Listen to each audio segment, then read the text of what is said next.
Assalamualaikum warahmatullahi wabarakatuh. Di sini saya Rifat Zulkarnain dengan NPM 2008260132. Pada blok obstetri ini saya akan menjelaskan mengenai plasenta previa. Dimulai dari definisi. Jadi secara definisi plasenta previa merupakan plasenta yang berimplementasi pada segmen bawah rahim yang mengakibatkan tertutupnya seluruh atau sebagian dari jalan lahir. Secara etiologi, ada kerusakan endometrium pada persalinan sebelumnya dan juga dapat disebabkan karena adanya hambatan pada sistem vaskularisasi desidua. Faktor risiko dari plasenta previa yaitu multiparitas yang pertama atau ibu yang sudah pernah melahirkan lebih dari sekali, di mana ibu-ibu yang sudah mengalami multiparitas atau yang sudah melahirkan lebih dari sekali berisiko tinggi untuk mengalami terjadinya plasenta previa.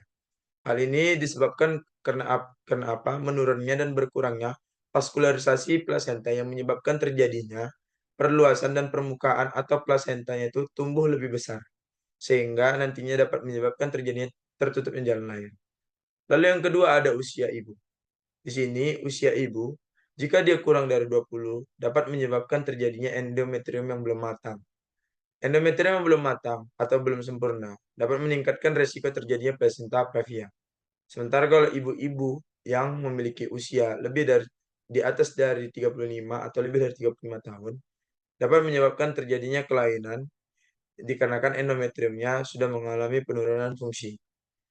Lalu yang berikutnya ada riwayat seksio sesaria atau SC, di mana ibu yang pernah melakukan tindakan partus secara SC lebih dari 2 kali memiliki resiko lebih tinggi daripada ibu yang yang belum pernah melakukan operasi SC. Hal ini kenapa?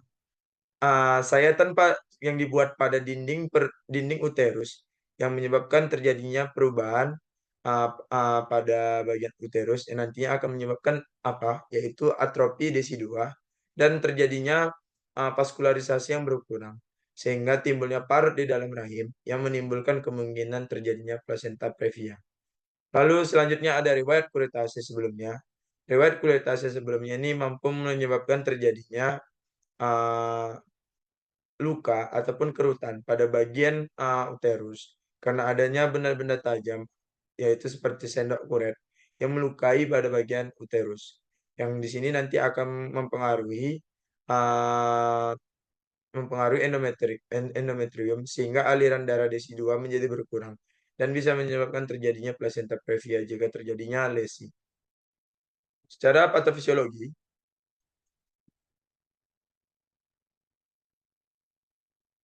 plasenta previa ini disebabkan oleh beberapa faktor, yaitu usia ibu kurang dari 20 atau lebih dari 35 tahun. Di mana nantinya jika ibu yang kurang dari 20 tahun ini mampu menyebabkan endometriumnya itu belum matang atau belum siap di uh, untuk dinidasi sehingga akan terjadinya hipoplasia endometrium.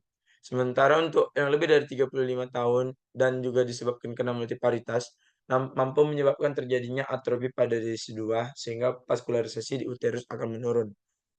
Adanya riwayat seksio sesaria atau kuretase atau operasi mioma mampu menyebabkan terjadinya laserasi pada endometrium, baik secara sengaja maupun tidak sengaja, yang nanti akan menyebabkan endometrium itu menjadi cacat. Lalu juga disebabkan karena malnutrisi ibu hamil, terjadinya vaskularisasi pada uterus itu atau desi-2-nya mengalami penurunan. Dari keempat faktor ini dapat menimbulkan keadaan endometrium yang kurang baik, lalu plasenta yang bertumbuh di segmen bawah uterus akibat dari vaskularisasi yang menurun dari desi-2, yang nantinya akan menimbulkan terjadinya plasenta letak rendah.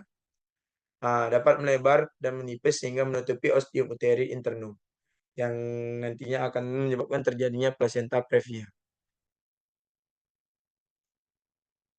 Berdasarkan dari klasifikasi dari plasenta previa, jadi ada yang bersifat totalis, di mana dia itu menempel dan membuat tertutupnya seluruh ostium internum.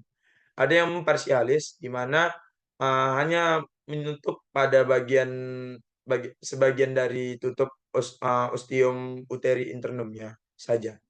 Ada yang marginalis, di mana marginalis ini plasenta hanya terletak pada bagian tepi dari ostium uteri internum. Dan yang terakhir itu ada letak rendah atau low lying, di mana plasenta yang pinggirnya berada kurang dari 2 senti dari OUI atau Ostium Uteri Interna. Berdasarkan dari diagnosa plasenta previa, biasanya akan dijumpai adanya keluarnya perdarahan pada usia kehamilan lebih dari 20 minggu. Perdarahan yang terjadi tanpa tanpa sebab, tidak terasa nyeri atau painless, dan perdarahan berulang atau rekuran dan berwarna merah segar. Biasanya terjadi secara tiba-tiba pada pagi hari, sewaktu bangun dari tidur.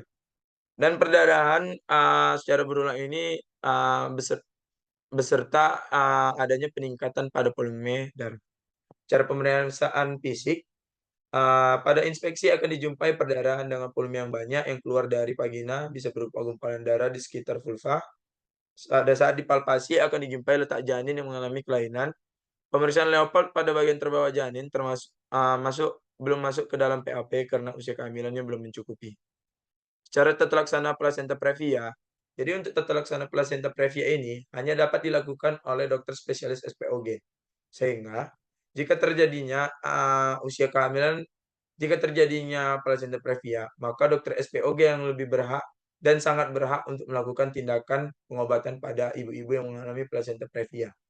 Nah, di sini jika usia kehamilan ibu kurang dari 37 minggu, maka akan dilakukan terminasi kehamilan ditunda. Maka terminasi kehamilan ditunda, yang nantinya akan dilakukan terapi sampingan, yaitu tirabaring, infus NaCl 0,9%, dan pemberian antibiotik serta pemberian tokolitik jika mengalami kontraksi. Jika usia kehamilan lebih dari 37 minggu, maka wajib dilakukan seksi sesaria dan persalinan secara pervaginal. Nah, untuk komplikasi dari plasenta previa sendiri, jika terjadi pada ibu, maka akan menyebabkan terjadinya shock penurunan tekanan darah akibat kehilangan darah yang banyak. Lalu bisa juga menyebabkan terjadinya thrombophlebitis dan menyebabkan terjadi kematian atau dikarenakan adanya bleeding, keluarnya darah secara terus-menerus. Jika terjadi pada janin, maka akan terjadinya kelahiran preterm, asfiksia, dan IUGR yang nantinya akan membahayakan pada janin. Mungkin itu saja yang bisa saya sampaikan. Berikut adalah referensi yang saya gunakan.